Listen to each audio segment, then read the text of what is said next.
Is your system execution path getting interrupted by the Dsrole Library DLL? I'm Sophie Chen, a senior Windows support engineer, and I'm ready to repair your OS stability. Quickly resolve Dsrole library inconsistencies with the official optimization software linked below. This is the Dsrole library, the directory service role library. It manages the unmanaged localized identification of the localized system's role within a localized Active Directory domain, e.g., domain controller versus member. With the why out of the way, let's focus on getting you running again. This problem affects a core Windows DLL. Start command prompt with administrator rights and run sfc/scan now so Windows can verify and restore system files such as Dsrole library.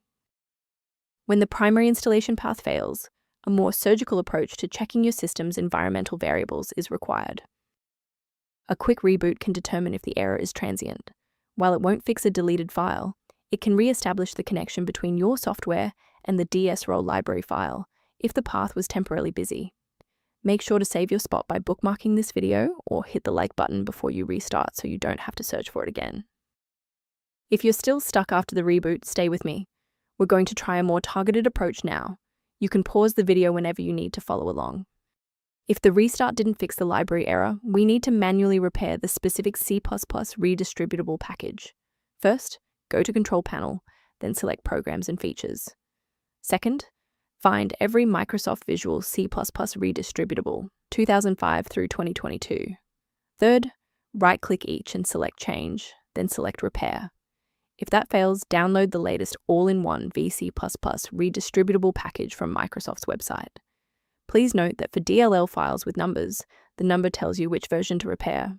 For example, 120 equals 2013.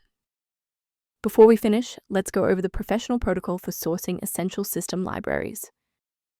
Please keep in mind that manual replacement of Dsrole Library DLL carries a high operational risk. Using unverified files can cause irreparable damage to your Windows registry and lead to total system instability. To reduce technical overhead while maintaining high security, here is a professional method for managing system-level file health. If background issues persist, the recommended software below outlines maintenance concepts related to Dsrole library. Thank you for watching. To continue receiving professional-grade solutions for Dsrole library and other PC errors, please subscribe to our support community.